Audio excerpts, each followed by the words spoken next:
saaxiibayaal ku soo dhawaada muuqaalkeenna maanta. sheekada filimkeenna waxay ku bilaabanaysaa sannado badan ka hor, markaana waxaa jiray caalam ka hooseeya dunideenna. dunidaana ma ahayn mid caadiya, balse waxay ahayd caalam sixir. labada dunina way isku xirnaayeen, midna waxay ahayd dunida sare, halka midda kalena la odhan jiray dunida hoosaysa. halkaana waxaan ka ogaanaynaa inuu jiray boqor wada xukumi jiray labadaa duni, laakiin marar badan wuxuu asiga ka fikiri jiray caalamka khiyaaliga ah. arrintaana waxay la micno tahay inaysan wax jira ahayn, sababtoo ah waxaanoo dhan farxad ayuu ka heli jiray asaga. laakiin maalin maalmaha ka mida boqorkan wuu murugooday, sababtoo ah dhibaato badan ayuu ka maraya siduu u wada xukumi lahaa labadan duni. sidaa darteedna hadda waxay bilaabeen inay kala tagaan. haddana dunida hoose ama caalamka sixirka boqorka xanuun badan ayuu ku dareemayey, sababtoo ah meeshaan hoos halis badan ayaa yimi, kaasoo bilaabay inuu dhibaateeyo dadka. meeshaan oo dhanna waxaa ku faafay hooska. markii dambena hooskaa wuxuu noqday bahal la yidhaahdo shrood. intaa dabadeedna makhluuqa wuxuu baabi'iyey caalamkii sixirka, wuxuuna ka dhigay mid burbura. sidoo kalena wuxuu jaray xiriirkii uu la lahaa caalamka kale. intaa kadibna sheekadeennu waxay ku soo laabanaysaa wakhti xaadirkan. halkaana waxaanu lagu tusayaa wiil yar oo la yidhaahdo beter,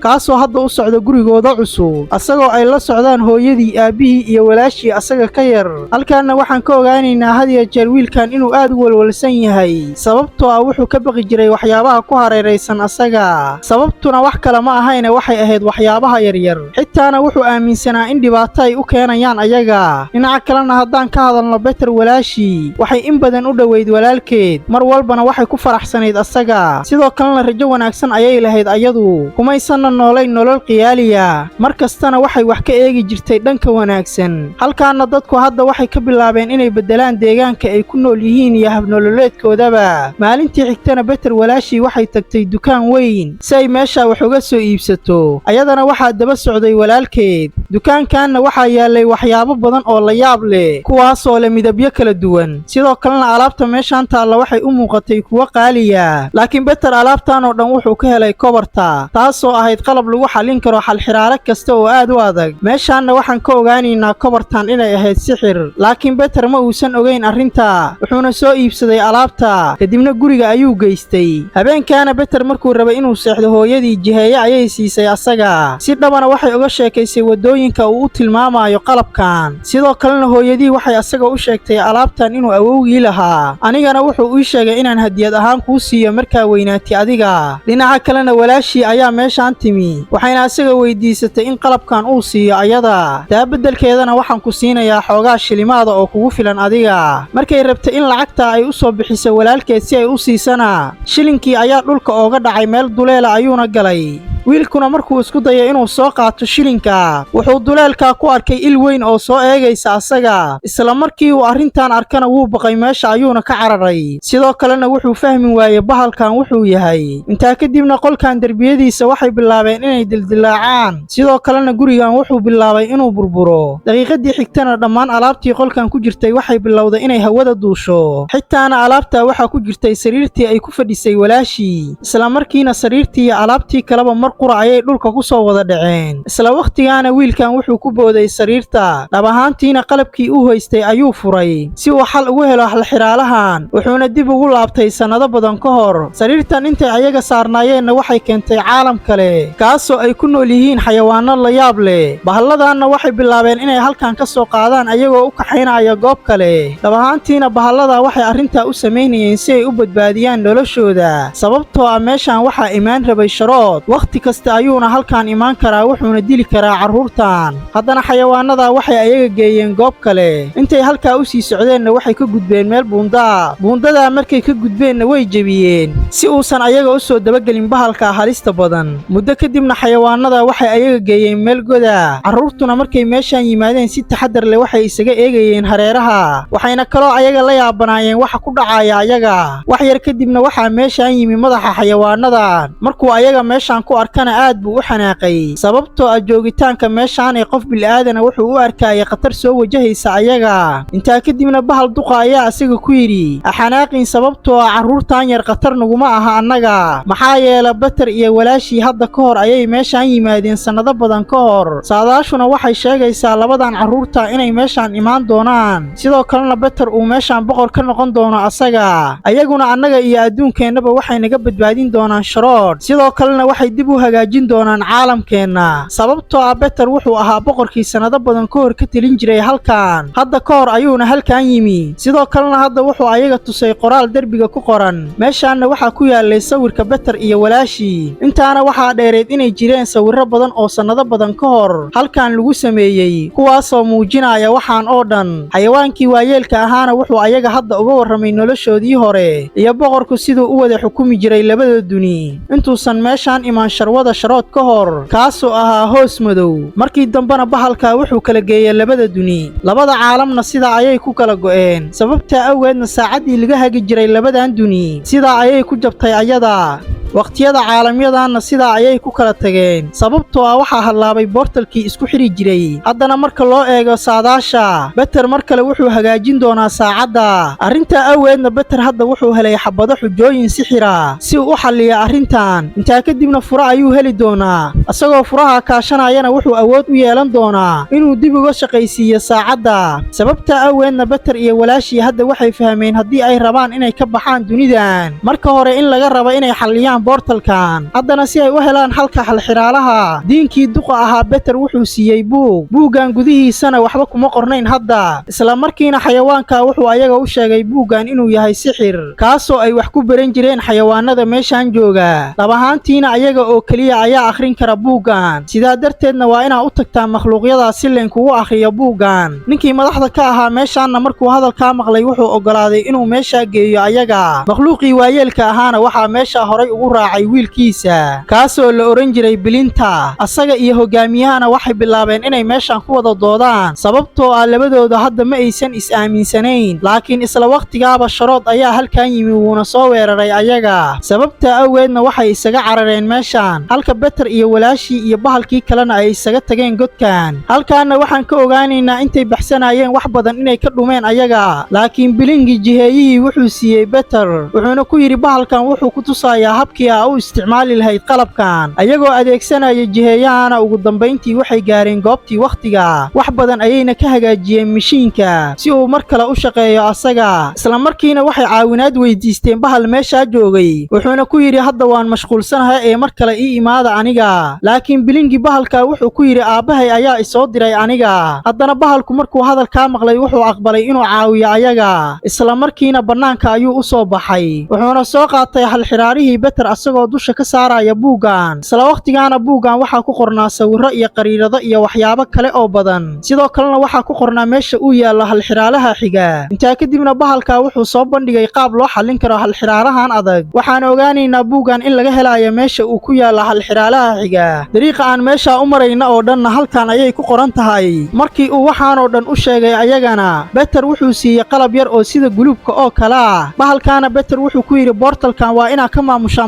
maskaxdaada, laakiin intaa ka hor malahaaga waa inaa cabsida ka saartaa oo aad geesinimo muujisaa adiga. sidoo kalena waa inaad si taxaddar leh u akhrisaa buuggan. intaa kadibna si tartiib tartiiba ayaa wax walba u fahmi doontaa adiga. intaa dabadeedna Beter indhihiisa ayuu isku qabtay, cabsidii ayaana ka baxday asaga. sidoo kalena wuxuu bilaabay inuu akhriyo buuggan. isla markiina xalxiraalihii ayuu arkay. haddana Beter indhihiisa way xirnaayeen, laakiin si mala awaala ayuu usii akhrinaya buuggan asagoo arrintan xallinayo. halkaana hadda waxaan ka ogaanaynaa si uu xal u helo inuu tagay dhul ku yaala dhismayaasha burbursan. meeshaanna il weyn ayaa cirka ku taallay, sidoo kalena asagoo kaashanaya bilingi. halkan wuxuu ku arkay sawirka saacad weyn. saacaddan markii la eegana waxay ka koobneed 12 lambar, laakiin waa inaan helnaa lambarka xiga sababtoo ah sida iska cad saacaddan waxaa ku jiray lambarka. arrintaana micnaheeda waxay tahay lambarka 13aad. hareeraha markay eegeenna waxay meeshaan ka waayeen tirada, laakiin Beter weli ma uusan quusan, wuxuuna sii waday raadintiisa. ugu dambayntiina wuxuu helay lambarka oo halkan ku sawiran sawirro badan oo kale ayaana halkan ku yaalay hadda sidoo kalena waxaa jiray badhan yar oo meeshan ku yaala Peterna markuu badhanka riixay darbigan wuxuu bilaabay inuu furmo runtiina sir badan ayaa halkan taalay halkaana Peter wuxuu ka helay halxiraalihii uu raadinayay markuu arrinta arkana aad buu u farxay laakiin arrintan darteed halkan waxa yimid daraago weyn Peterna markuu bahalkan arkay aad buu u baqay asaga si degdegana wuxuu ugu dhuntay tiir meesha ku yaalay gadaashiisa halkaana wuxuu ku xasuustay hadalkii Bilingi kaasoo ahaa boqor ayaa tahay adiga waxaana waajib kugu ah inaad geesinimo muujisi waana inaad awood u yeelataa inaad xakamaysi cabsidaada sidoo kalena waa inaad awoodahaaga aqoonsataa si aad u isticmaashi isla markiina isagoo dhiiranaya wuxuu hortagay maskii daraagoonka ahaa wuxuuna ku yidhi ifiiri anigu waxaan ahay boqor halkaana maskii duulaaga ahaa markuu hadalkaa maqlay wuxuu adeecay Peter asagoo u hoganayo madaxiisa ayuuna hoosgeeyey asagoo kule fadlan cafi anigu ma aanan ogeyn inaad boqor tahay sidoo kalena daraagoonkii wuxuu asaga u sheegay inuu meel kasta geyn doono ayaga Peterna markuu hadalkaa maqlay wuxuu ku yidhi okay hadda waa inaan noo qaadaa boortalka xiga kaasoo ah macbad ku yaala saxaraha isla markiina maskii duulaaga ahaa wuxuu bedelay jirkiisa qaybihiisa sarena wuxuu ka dhigay bir sababtoo ah wuxuu rabay inuu saddexdooda kursi u sameeyo si ay u raacaan wax yar kadibna wuxuu geeyey meel u dhow macbadka haddana waxaa wada socday Peter walaashi iyo Bilingi halkaana hadda waxaa ku yaalay taalooyin badan oo makhluuqyo ah dhammaantoodna waxay ahaayeen xayawaano askar ah dhammaantoodna dhagax ayay ka samaysan yihiin inkastoo markii hore ay noolaayeen sidoo kalena ay caafimaad qabeen laakiin weerarkii uu ku soo qaaday Sharood dartii ayay dhagaxyo la noqdeen ayaga intaa kadibna waxay galeen macbadka halkaana waxay ku arkeen makhluuq laba madax leh dhab ahaantiina horey ayay isugu biireen ayaga maadaama ay ogaadeen Peter inuu boqor yahay isla markiina waxay bilaabeen inay la hadlaan asaga balse Peter wuu ka xanaaqay ayaga sababtoo ah war ayay ku wareeriyeen Peterna hadda ma uusan doonayn inuu wax waqtiga iska dhumiyo asaga sababtoo ah wuxuu rabay inuu helo boortalka haddana walaashii ma aysan ka helin habdhaqankiisa waxayna ka joojisay inuu sidaa sameeyo laakiin labadoodaba aad bay ugu murmeen arrintan intaa kadibna walaashii ayadoo xanaaqsan ayay meeshaan isaga tagtay intaa dabadeedna Peter wuxuu bilaabay inuu eego hareeraha meeshaan wuxuuna ku arkay sawirro badan hal darbina waxaa ku yaalay 4 ilaa iyo 5 dhagax oo sawira sidoo kalena sawirro kale ayaa meeshaan ku yaalay halkaana halxiraale ayaa ku yaalay isla markiina Peter wuxuu bilaabay inuu furo halxiraalaha asagoo dhagaxyada rogrogaya markuu dhagaxaantan rogrogana sida ayuu ku xaliyay halxiraalahan sidoo kalena darbigan hadda wuxuu bilaabay inuu furo sababtoo ah wada qarsoodiya ayaa meeshaan ku taalay meeshaan markuu galayna wuxuu helay boortal kale haddana intuusan akhrin buuggaasi uu ogaado meesha uu yaala halxiraalaha xiga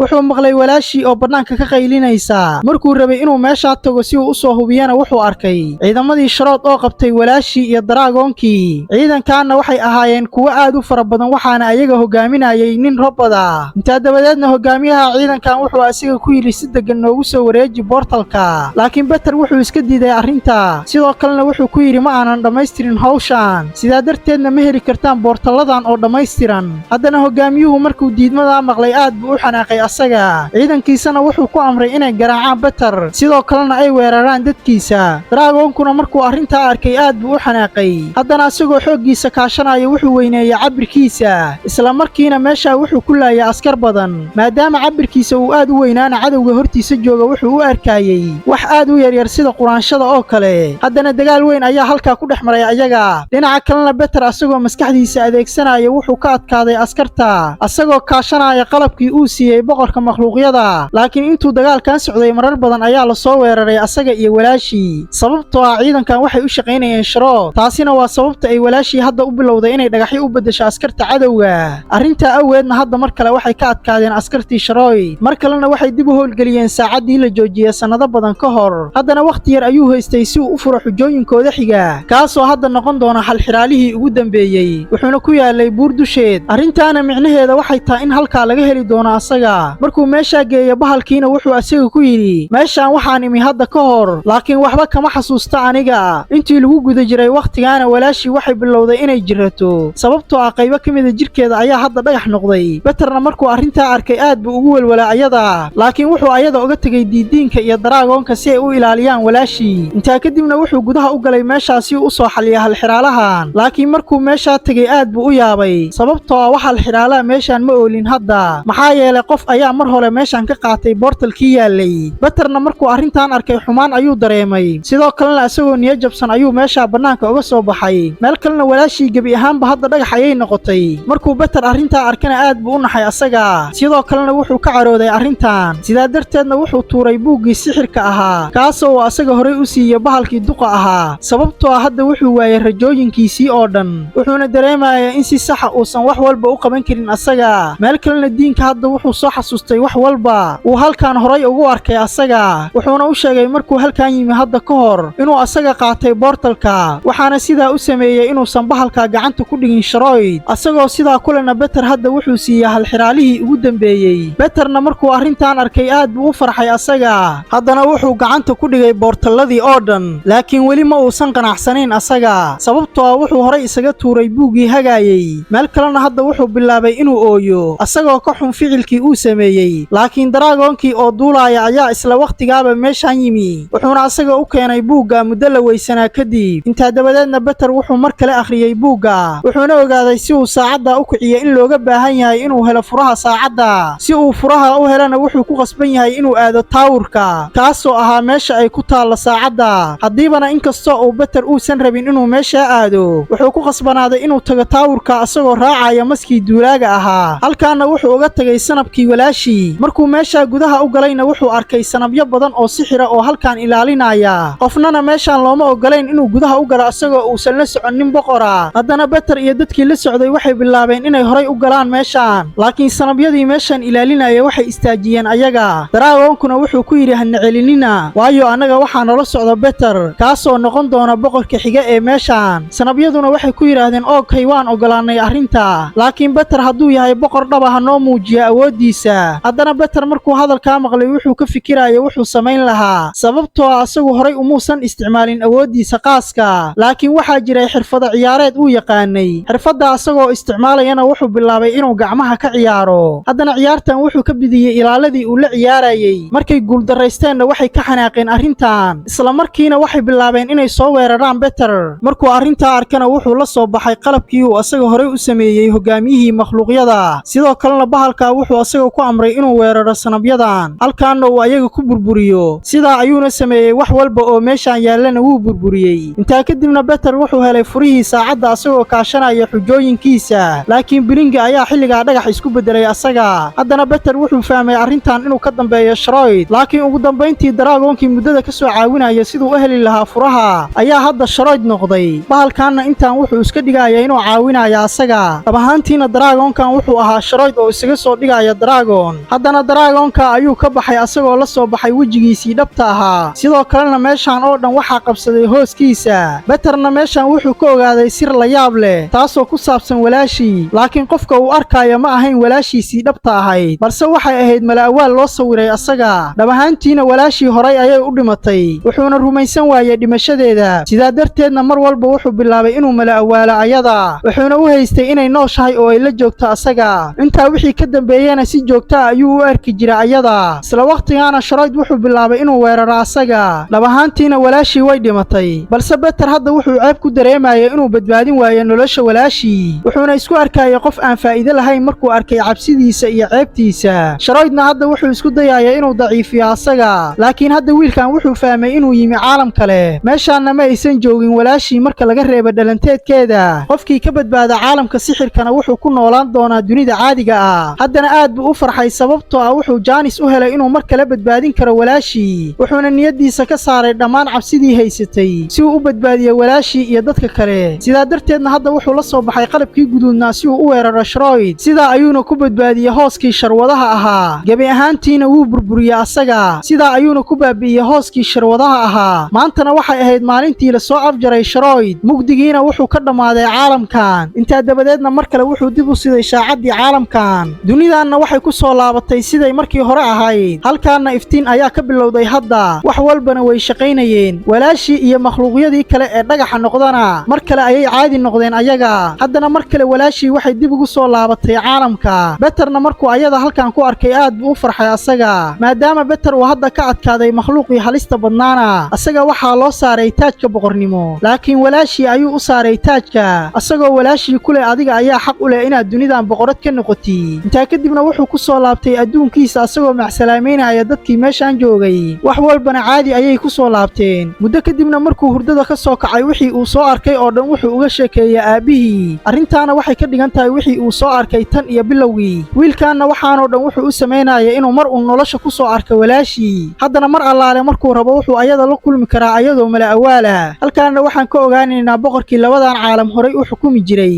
inuu mid ka mida labadan duni uu mala awaal ahaan ku joogi jiray asaga markuu ka baqay inay dunida burburtana wuxuu istaajiyey saacadda haddana saacadda waxaa dib u hagaajiyey cunuguu awoowe u ahaa asaga halkaana waxaan ka ogaanaynaa beter inuu ka mid ahaa jiilashii hore asaguna wuxuu horay u joogi jiray caalamka dunidaana hadda waxaa boqorad ka noqotay beter walaashii filimkeennina meesha ayuu ku soo dhammaaday haddii aad nala soo gaartay dhammaadka muuqaalkan fadlan muuqaalkeenna laag saar sidoo kalena janalkeenna ku soo biro sabskraibdhe waa ku mahadsan tahay la joogistaada